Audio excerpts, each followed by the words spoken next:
short, sweet little live today. So grab you a coffee, grab you a little snack, and we're going to talk about some important cases that have um, been on my mind lately. And I want to bring awareness over and over and over again until we get some conclusive answers and these cases are resolved. I want to keep shouting out the name Amber Berbiglia and Sebastian Rogers. I'm going to focus on these two names today. These two names are two people who deserve justice. One person is deceased, the other person, we don't know what has happened to this young man. So let's talk about it today. Come on in. Y'all are welcome. My name's Chevy Cool Lady. If this is your first time visiting, we talk about true crime, we talk about current events. Chevy is a voice for the voiceless, and I am here just to spread good news and important news. So come on in if that sounds like the type of place that you'd like to be to discuss things off the block, outside the box, and to discuss things with keeping an open mind, no bullying, no harassment, no drama. Please consider joining. I'd love to have you. We're building this community from the ground up, people, and I think you're the coolest ever. There are 3 clubs you can join. You can be cool, you can be cooler, or you can be the coolest and receive perks and one-on-one conversation, so to speak. Your thoughts are welcome here, and I want to hear from you in the chat. Please comment, please like, and please subscribe. It really helps me out a lot. I appreciate it so much. If you're a returning sub, you are already the coolest in my book, and I appreciate you so much. So come on in and let's talk about some important things going on in our world today. Thank you so much for joining me and allowing me to have a part in your day today. So, I, as always, have a hot drink in the morning. Today, it's black coffee, people. Yep, I love coffee. What about y'all? Do you like coffee? Do you like tea? Do you prefer a cold drink? Some people drink sodas in the morning. I'm not one of those people. So come on in, come on in. Okay, so we're going to talk first about Amber Berbiglia. We're not going to let her be forgotten, and we're going to get justice for her family. Amber was born July 16th, 1989, in Poughkeepsie, New York, and moved with her family to Myrtle Beach, where we're broadcasting from today. The last time Amber was seen alive, she was 23 years old. Co-ed here at Coastal. Um, she was an absolutely stunning young woman and vibrant in her personality. I've seen some videos of her, and she just looked like she was a lot of fun. Nobody has come forward in all this time to say anything bad about this woman, but her life was tragically cut short in a brutal and violent way, and her killer has not been apprehended. So if you know something, it's time to say something, clear your conscience, and bring justice to this family. Amber Berbiglia, May 3rd, 2013, a day that will live in infamy for her family, a day that altered their lives in a tragic and brutal way. Amber was found dead under the overpass of Michael Edge Parkway in Little River, which is right across the waterway from Myrtle Beach. It's a very small area. I know somebody knows something. In 2008, uh, Myrtle Community, she attended Myrtle Community College. She had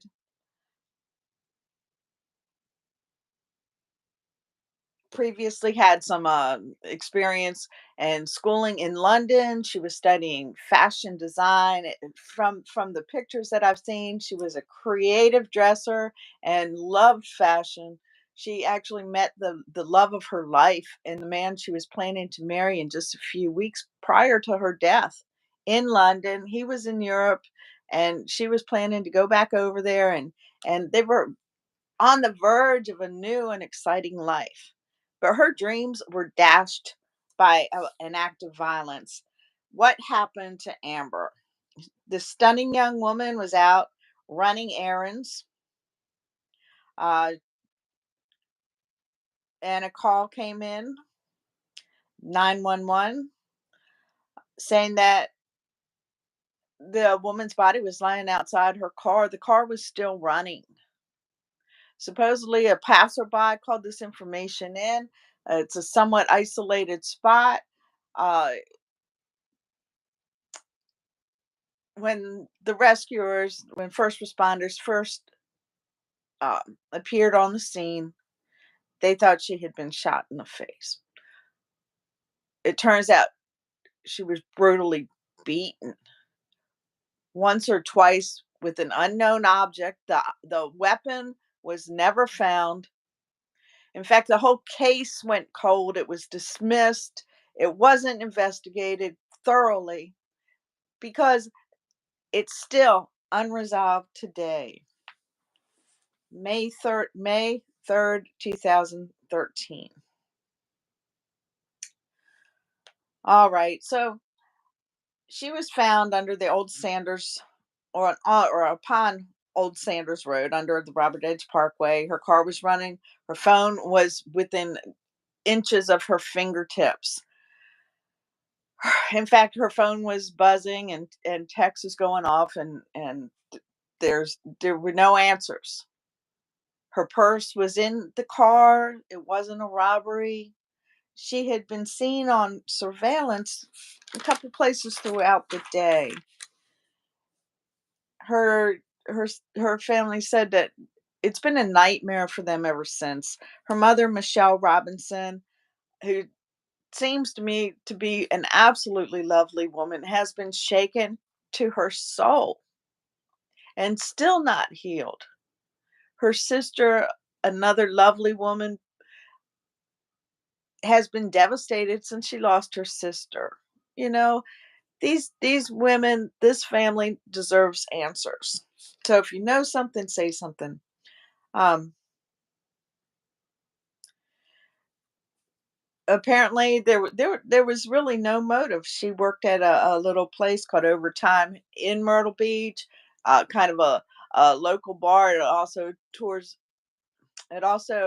attracts a lot of tourists because, of course, Myrtle Beach is a huge tourist town. There's only about 35,000 residents, but we see thousands of visitors every year, which makes it hard when this type of a case opens up. It makes it hard to determine what happened or who did it. I understand, but there have got to be answers. She was not known to use drugs. She was engaged. In a few weeks she was planning to marry a man who lived in London, who was in Europe at the time of her death, confirmed that she was there.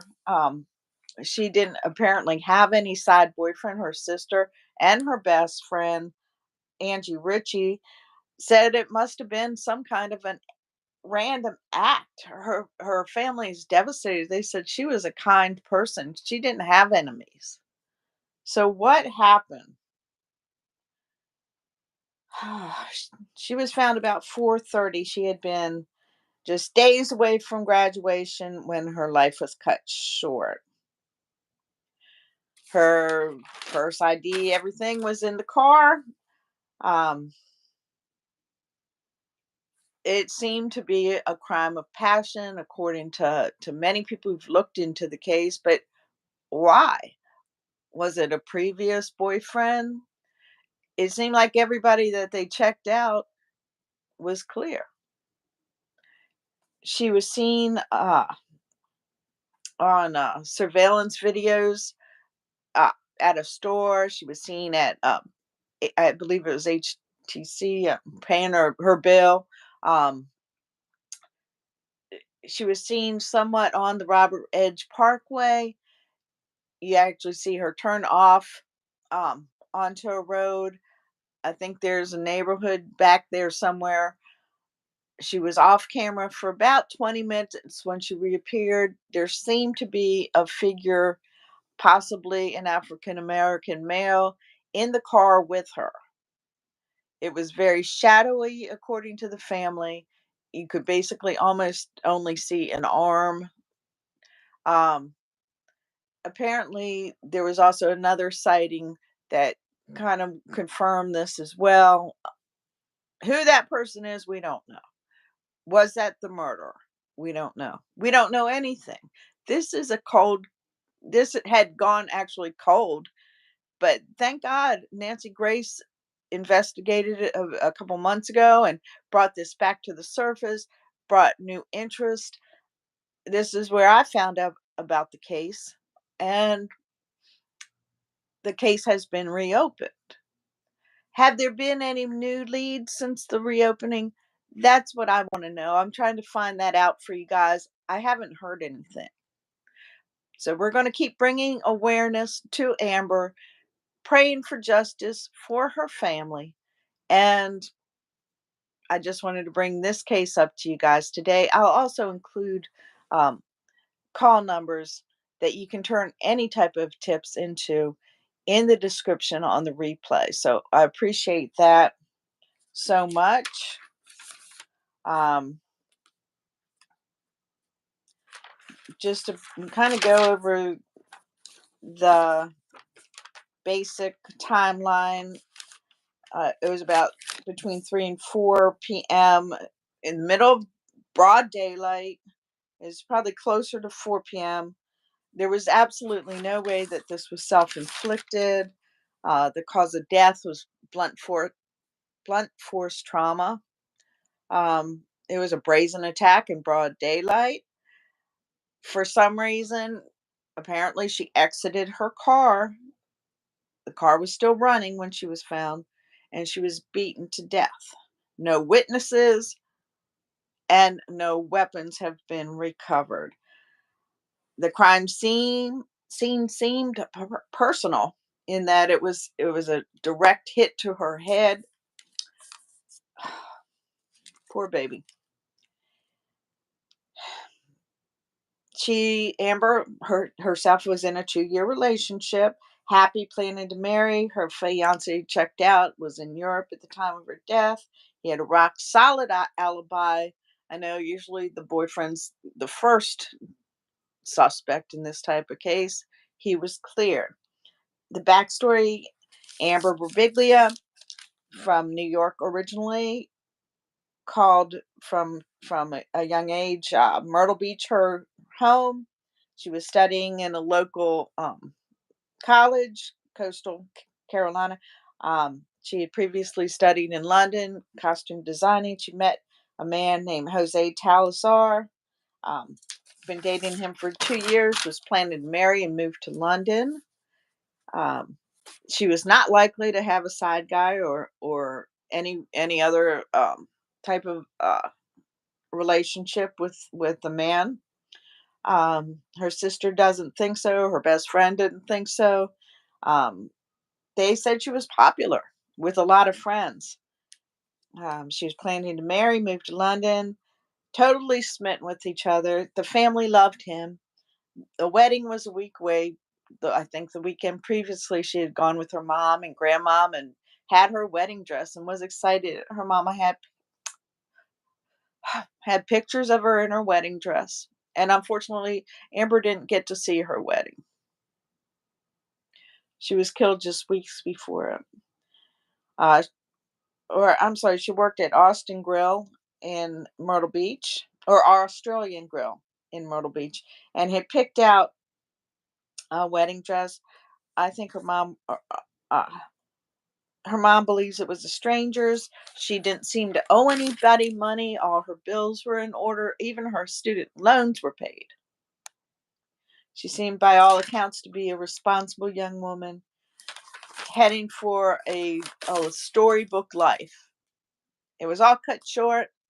There's a murderer here in Myrtle Beach, possibly, to this day, with blood on his hands. And he needs to be apprehended. So, thank you for listening to Amber's story. And we're going to proceed and talk about Sebastian too, a missing 15, well, now 16-year-old out of Henderson, Tennessee. This has been now an international case, still unresolved, and that's why Chevy Cool Lady, Voice for the Voiceless, is bringing this story to you. So get ready, folks. Let's talk about updates in Sebastian's case. I'm going to take a sip of my coffee.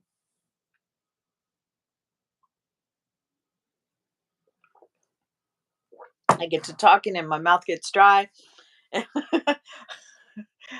When I first started doing lives, I thought, oh, I'll probably be on there like 5 minutes because I won't have anything to say. Since I started doing, I'm fine. Oh, I can talk for hours. It's amazing. But I thank y'all for joining me. You make everything worthwhile. You are so precious to me. I thank you for joining me.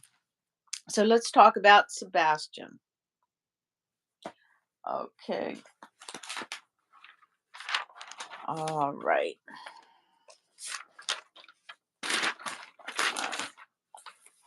I had some information here. So let me pull this out. We wanted to go over the case with you and any new information that we might have. This is a case that, of course, um, springs out of Sumner County, Tennessee. All right. I'm a note person and I have lots of notes, and I want to just share them with you. And I hope you'll share them with me as well. All right. So, Sebastian Rogers has been missing now 10 months. Last seen, we're told, is February 26th, 2024. The last video I've seen of him was on the 25th, the Texas Roadhouse, where he was with his mother, Katie Proudfoot. Supposedly, his stepdad, Chris Proudfoot, was 3 hours away in Memphis, Tennessee, working on near St. Jude's or on St. Jude's site as a crane operator. There's been so many twists and turns in this particular case that it's hard to know where anybody really was and even when the last time he was seen, and that's what really bothers me is the TBI put out in his Amber Alert. He was last seen on the 26th. What evidence do they have confirming this date? We've seen the video from the 25th. We know he was seen at somewhere around 9 p.m. or slightly before leaving Texas Roadhouse. There was speculation, a lot of BS as far as I'm concerned, concerning the green hoodie person, which was really it seemed like such a farce to me. First of all, that video when it was presented looked so suspicious, but on second look, you see that the video had been edited. The video that was put out by At Night had been edited and slowed down to make it look like some type of transaction, and conversation took place between Katie Proudfoot and the green hoodie woman, and or whoever that is. And uh it looked suspicious as hell. I think they even had some music in the background, making it look crazy. The thing about it was, when you looked at it in real time, it really didn't look suspicious at all. It looked like they really just passed and maybe a quick greeting, good evening, and nothing more. Since that time, we saw all the lots of content creators just tear it apart, slow it even more, even put more suspicious music, dum dum dum, you know. Well, it turns out, the police did locate this person apparently and cleared them. So they're cleared. You just got to go with that. it didn't look like anything when you looked at it in real time to me. What did you think about that, the green hoodie person? Anyway, even at that time, it just didn't seem right to me. As far as I know, the last time that he was seen was on the 25th, leaving Texas Roadhouse. That seems to be the last public information that we have. TBI, and I got to give CJ um, full credit for showing this. He's like, look at it, look at the Amber Alert. It says he was last seen on the 26th. By whom? Did a neighbor see him? Was he caught on surveillance? Where's this information? Why hasn't it been released? All these questions. So was it the 26th or the 25th? Mm, yeah, I don't know. What do y'all think? Okay, so let's go over the initial disappearance. Apparently,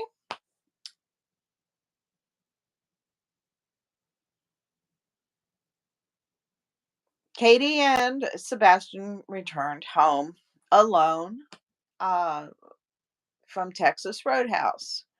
He went to bed shortly after they got home, got in his night clothes, black sweatshirt, black sweatpants, and a black t shirt. He went to his room. Good night, puppies. Good night, mommy. I love you. Type of statement was uttered by Katie concerning him going to bed. Nothing unusual there. Some people say that it was a red flag when she said, I love you, because that wasn't necessary to say. It just was said for the camera, it said to present an image. I don't know. What do you think? Anyway, he went to bed around an hour later, around 10. She heard some type of thud. I have a house full of kids and grandkids. They make a lot of noise from time to time, and I don't check on every single noise that I hear. And apparently, she didn't check on the noise, that particular part. You know, if it was just a random thud and she yelled, "Hey, whatever you're doing, you need to go to sleep now." Apparently, he I don't know if he responded or not, but apparently he was quiet after that, and apparently she didn't check. She was on the phone supposedly for a 3-hour call with Chris. I guess that would be easy to check out with records. And I've never heard, was that confirmed, denied, or anything else. But according to what she said, she was on the phone with her husband. She was at in a her little interviews change all the time. She said later she was reading a chapter for her class she was taking the next day, whatever. Um, she also said she was falling asleep, or he said she was falling asleep, and at some point told her, "All right, around midnight, go get the dogs up, put the dogs up, and whatever. Good night." And apparently that's what she did. Still didn't check on Sebastian or anything else. Um, Next morning, got up 6 ish, and went to get him for school, and he was gone. So what did she do? After a initial sweep of the house, she calls her husband, who's 3 hours away. Why wouldn't she call 911? No answer there. Nobody knows. Question mark. After that, she runs out. She's looking all over the neighborhood for him in her little blue SUV. Um, Several hours later, Chris comes in. Between then, he called 911, or he called actually the sheriff department. This doesn't seem to be on a recorded line. I haven't heard any recording of that particular call. Apparently, it was a three-way. Why he called, nobody knows. He wasn't even there. He shows up. At some point, they contact law enforcement's there. They contact Seth. He's there. Seth says nobody's even talking about Sebastian amongst themselves. They're discussing other things, which doesn't seem to make sense. Not according to Seth. Um, then comes just multitudes of stories in the ensuing week, allegations of abuse and neglect, violence coming from all sides. And it seems like lie after lie after lie. All right, so the initial disappearance, early February 26th, Monday morning, Hendersonville, Tennessee, located northeast of Nashville. 911 received a call concerning a missing child from Stafford Court neighborhood from the home of Katie and Chris Proudfoot. They checked out Beach High School, where Sebastian was enrolled. He was not there. Um, they last known he was in the home, when he went to bed. K9, this particular call, radio dispatch of the 911, and I heard it, said that footsteps led to the retaining pond behind the Proudfoot's house, which is connected to some type of construction site. The footprints led to the edge of the pond. Dogs followed it. They were bare footprints. And the scent went dead. Later, I've heard the dog did not pick up a scent.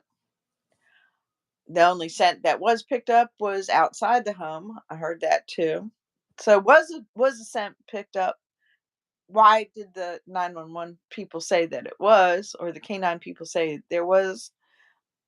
You know, question marks. Question marks. We don't know. So anyway, the police checked everything out. They called in drone operators. Strange radio dispatch from the drone operator said that at first he thought he saw someone standing in the woods. Upon getting closer, it turns out that this was a mannequin. Weird. Um, they canvassed the area. They searched every home, apparently, across the pond, across from his house, in the neighborhood. One tip said from a neighbor said that he actually found Sebastian hiding next to his car one day. So that was added to this. Everybody, check out your vehicles, check out your property, check out where you think a teenager might want to hide.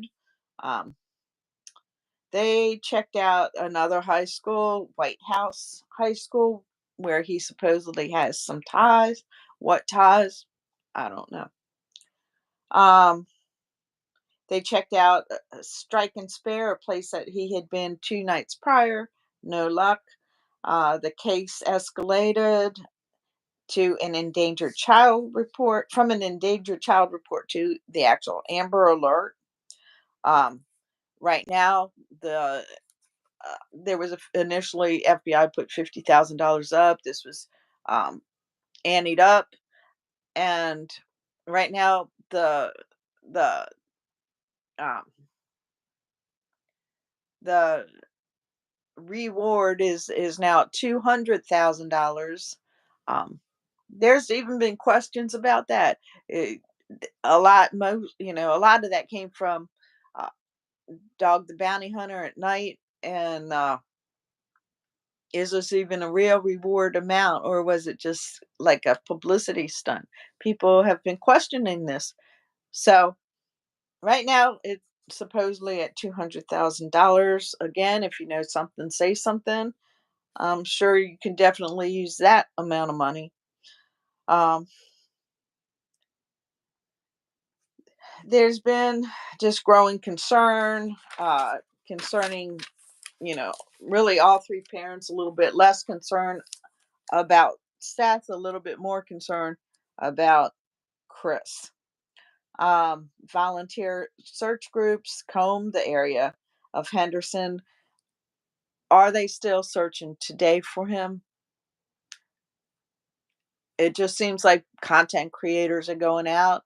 There was a recent search that filmed even Chris finally joined in some kind of a why?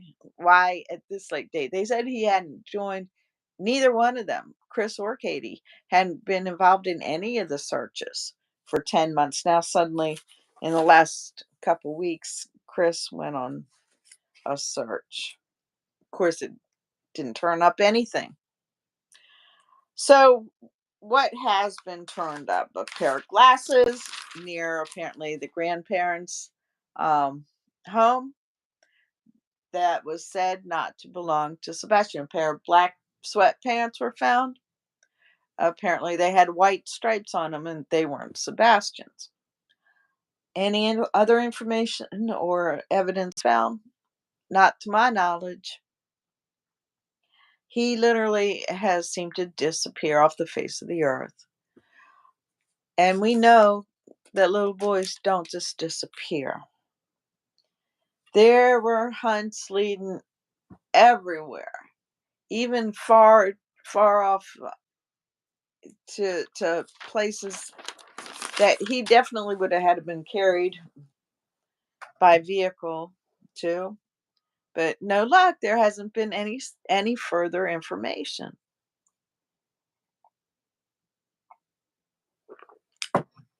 All right, so the residents were instructed to check their property. Um, on March 7th, the landfill was searched and it was determined he was not there. Okay, so on News Nation, Elizabeth Vargas reports that Seth Seth appeared he appeared confused, he appeared frustrated. He was asked about Sebastian's game playing. His Nintendo and phone were searched. He the strangest thing about this is that Katie reported that Sebastian and Chris that he walked out the door without any shoes. We're talking about February. We're talking about a kid who is autistic, who doesn't like dirt, doesn't like bugs, is scared of a lot of things, who relies on routine and is on medication as part of his daily routine. He has a phone. Apparently, he's not even allowed to use. It's only for incoming calls. He left the phone. He left all his shoes. Left the house, according to them, barefoot. It's a crazy story. How did she know? Well, because she said all his shoes were accounted for. That this to me is like so huge. This to me speaks that something happened to Sebastian. This is my opinion and strictly my own. I think that something happened to him. That thud is significant. I think something happened to him in the home. I think Katie may have done something to him. I don't know. Maybe maybe Chris had been there. We don't know, do we? So I think something happened to him in that home, and he was carried out without any shoes. And when Katie realized that all his shoes were there, she stumbled and reported that as well. I think that was a slip, in my opinion. I have a lot of kids. I wouldn't be able to tell you if all their shoes were there. I can't even find a decent pair of shoes when I'm looking for shoes half the time. When I'm trying to find the other shoe, where is it? The shoes have, I don't know. Did he only have 1 pair? Did he have 2 pair, and that's how she knew? I don't know. But apparently, Seth had actually bought him a pair of hiking boots or something, and if he was planning to go, he probably would have worn them or at least some kind of shoes. Plus, he wasn't the type of kid to just wander off. Katie said he wasn't a runner. They didn't have that problem with this child. So, what happened that night that makes them think he just took off? What makes them so sure he took off? Why are they so sure that that's the scenario? If your child's missing, you're going to be open to any possibilities, in my opinion. You're going to be not sure of anything. So, why are they so sure of this?